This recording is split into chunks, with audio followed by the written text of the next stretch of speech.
안녕하세요, 준하입니다. 자, 오늘 주제는 테크니컬 아티스트고요. 게임 개발 직군 중에 테크니컬 아티스트가 대체 무엇인지, 그리고 이분들이 실제 개발 시 어떤 역할을 하는지, 또 테크니컬 아티스트가 되려면은 어떤 것들을 알고 있어야 되는지에 대해서 알아보는 시간이 되겠습니다. 자, 우선 테크니컬 아티스트가 무엇인가 그 용어에 대해서 먼저 설명을 할게요. 테크니컬 아티스트는 엄밀히 말하면은 아티스트도 아니고 프로그래머도 아니에요.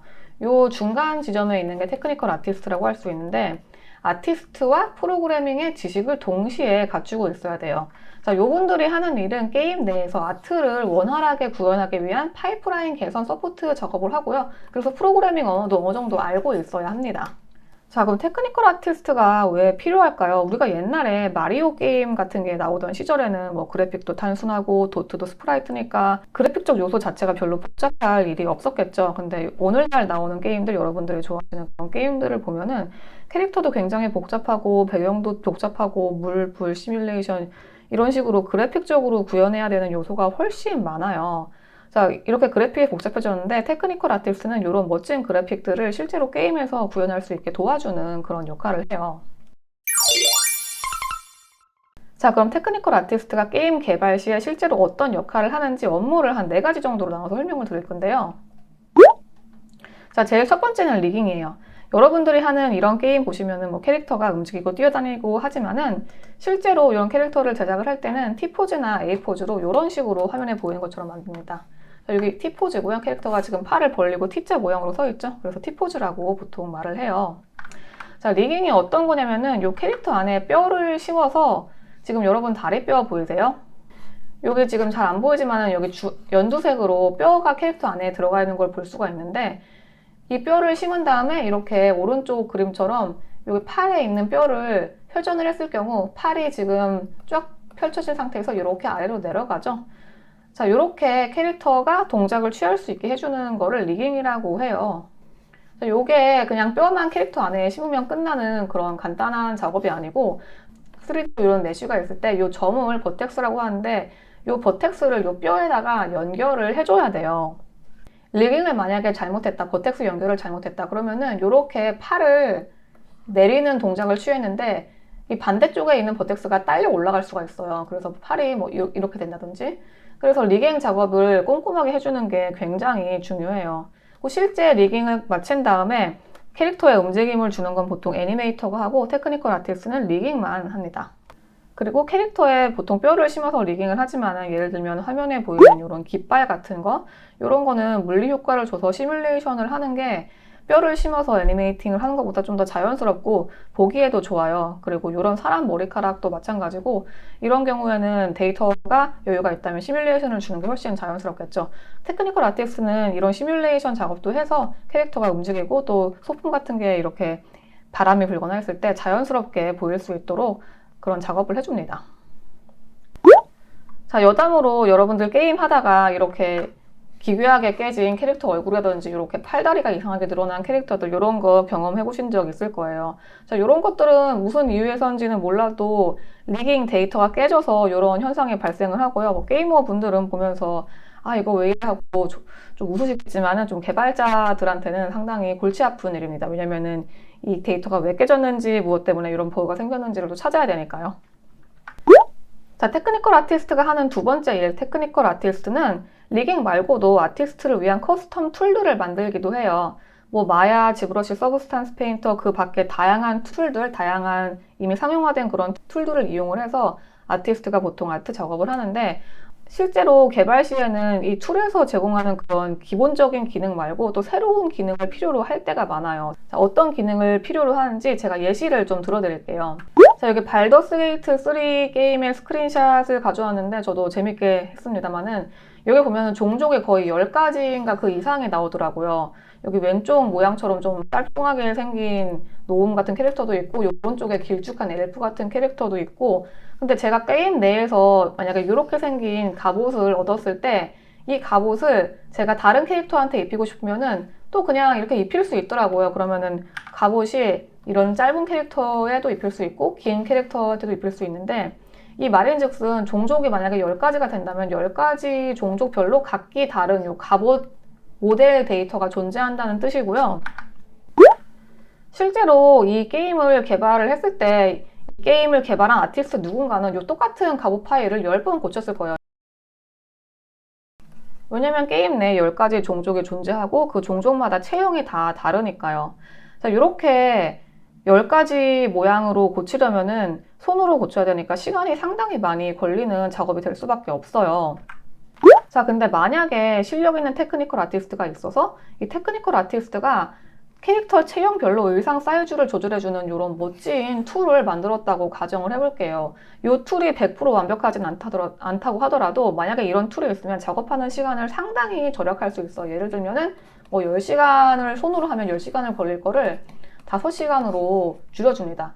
그러면은 작업 과정에서 더 효율성이 올라가고 이 아티스트는 거기서 아낀 5시간으로 더 다른 일을 더 많이 할 수 있겠죠.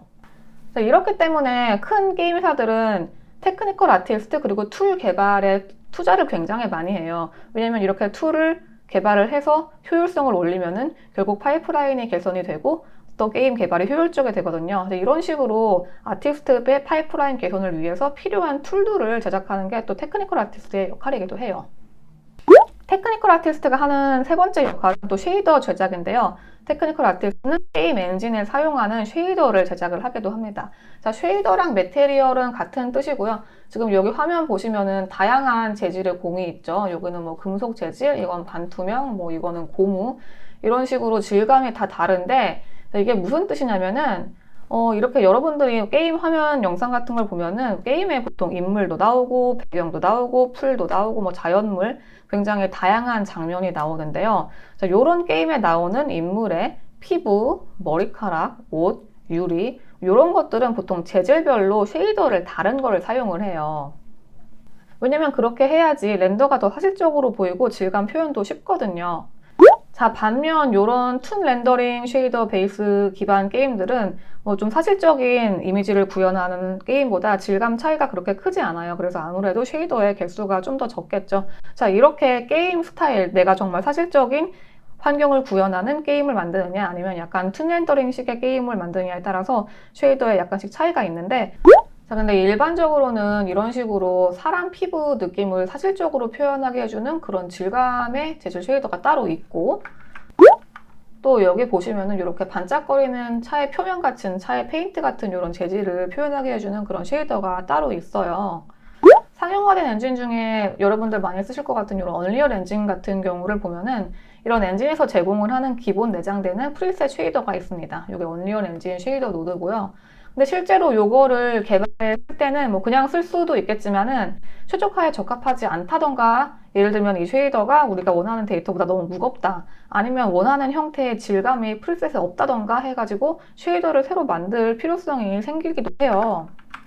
자, 예를 들면은 이 화면에 나오는 얼음 질감의 괴물을 게임에서 만들고 싶은데 이 얼음 질감을 표현해줄 적절한 쉐이더가 기존의 엔진에서 제공하는 프리셋 중에 없어요. 그러면은 뭐 그냥 아티스트를 그냥 푸시를 해가지고 야, 우리 쉐이더 없지만 너가 최대한 노력을 해서 이런 질감하고 비슷한 걸 만들어 봐 라고 해도 되지만은 그렇지만은 웬만하면은 이런 쉐이더를 하나 만들어 두면은 나중에 필요할 때 또 쓸 수 있고 또 질감 표현도 더 잘 되고 더 효율적이겠죠.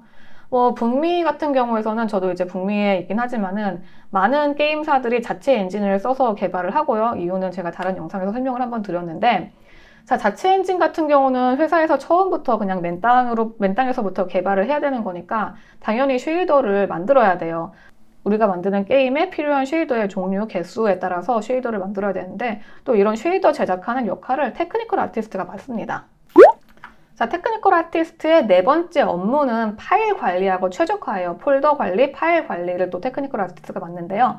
파일 관리부터 설명을 드릴게요. 자, 만약에 내가 이런 게임 캐릭터를 만들고 싶어요. 3D 아티스트 분들은 한번 내가 이 캐릭터를 어떻게 만들지 상상을 해보세요. 요거를 만든다면은 내가 캐릭터 형태의 메시 파일도 필요하고 이 캐릭터의 질감을 표현해주는 다양한 텍스처 파일도 필요할 텐데 이름을 어떻게 짓고 저장을 어떤 식으로 하시겠어요? 자, 만약에 이 캐릭터 작업을 했는데 폴더를 열었는데 캐릭터 파일들 이름이 이런 식으로 만들어졌다. 뭐 역해 묶은 머리 검정색 수정, 목도리 긴 거 최종 수정, 부츠 빨간색 마지막 다시 그리고 원본. 자, 요 숫자는 뭔지 모르겠어요.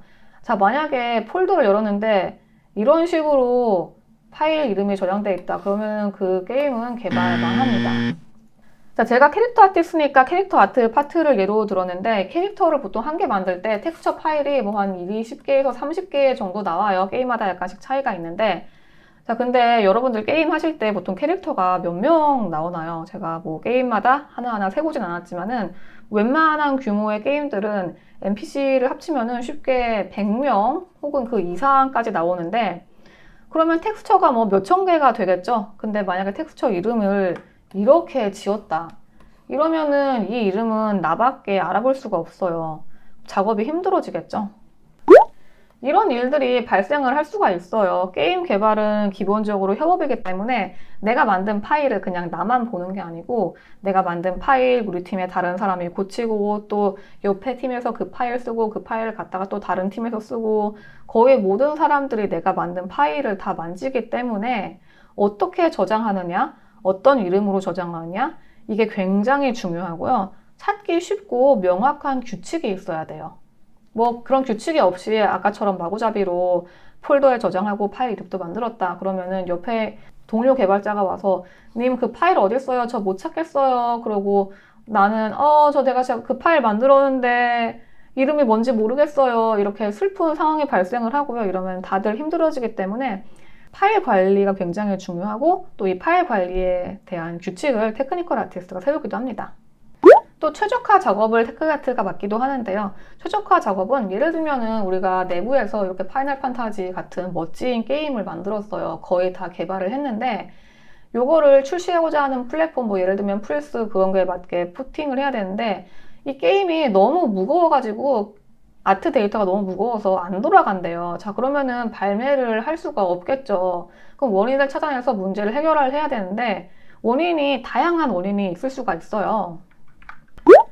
예를 들면은 쉐이더, 아까 말씀드렸던 쉐이더, 이 쉐이더도 쉐이더에 따라서 데이터가 다르기 때문에 어떤 쉐이더는 너무 무거워서 이 쉐이더 때문에 최적화 작업이 불가능할 수가 있고 혹은 폴리 카운트, 캐릭터는 기본적으로 이런 폴리곤의 조합으로 이루어져 있는데 폴리 카운트가 너무너무 높아요. 폴리곤을 너무 많이 써서 무거워서 게임이 안 돌아갈 수도 있고 아니면 텍스처 크기, 텍스처를 원래 1024 픽셀을 써야 되는데 어떤 캐릭터는 8192를 쓰고 있어요. 자, 그러면은 텍스처 크기가 너무 무거워서 게임이 안 돌아갈 수도 있겠죠. 그리고 시뮬레이션, 뭐 물, 불, 그리고 뭐 캐릭터의 헤어라든가 날아다니는 오브젝트 이런 시뮬레이션 데이터가 너무 무거울 수도 있고 원인은 굉장히 다양해요. 근데 이 원인을 파악을 해서 아티스트한테 그걸 고치라고 하든지 이런 식으로 이 사람이 테크니컬 아티스트인데 폴리 카운트가 너무 높아요. 폴리 카운트가 높아서 게임 출시할 수가 없으니까 폴리 카운트 줄여주세요. 그러면은 뭐 보통 아티스트 분들은 별로 안 좋아하시는 경우가 많죠. 캐릭터가 못생겨진다고. 근데 또 줄여야겠죠. 이런 식으로 아티스트한테 가서 이거 줄여주세요라고 하든지 아니면은 자동화 툴 같은 걸 개발을 해서 일괄적으로 폴리 카운트를 줄여주게 그렇게 처리를 하든지 뭐 어떤 식으로든 최적화 작업을 완료를 해서 게임 출시를 할 수 있게 해주는 것도 테크니컬 아티스트의 역할이에요. 자, 이렇게 테크니컬 아티스트의 개발 시 업무를 4가지 정도로 정리를 해봤고요. 그러면은 어떤 자질을 갖춘 사람이 좋은 테크니컬 아티스트가 될 수 있을까요? 일단은 아티스트가 어떻게 작업을 하는지, 무슨 툴을 쓰는지 그런 아트 워크플로우에 대한 이해가 있어야 돼요. 모델링, 텍스처 애니메이션, 쉐이더에 대한 기본 개념이 있어야 되고요. 내가 아티스트처럼 3D 아셋을 멋지게 만들 줄은 몰라도 그 워크플로우에 대한 기본적인 이해는 다 갖추고 있어야 되고요. 또 프로그래밍에 대한 능력도 갖추고 있어야 돼요. 테크니컬 아티스트는 스크립트도 쓰고 커스텀 툴도 만들 줄 알고 해야 되는 게 많거든요. 그러니까 기본적인 프로그래밍 언어를 숙지를 하셔야 되고 또 게임 엔진 경험이 있는 게 좋아요. 자, 그리고 테크니컬 아티스트 같은 경우는 여러 팀하고 협업을 할 일이 굉장히 많습니다. 아티스트하고도 얘기를 해서 아티스트의 문제도 해결해주고 또 프로그래머하고도 얘기를 해야 되기 때문에 원활한 커뮤니케이션 능력이 또 필수적인 직군이라고 할 수가 있어요. 자, 오늘은 이렇게 테크니컬 아티스트가 게임 개발 시 하는 4가지 역할, 그리고 테크니컬 아티스트가 되려면은 어떤 자질을 갖추고 있는 게 좋은지에 대해서 알아봤고요.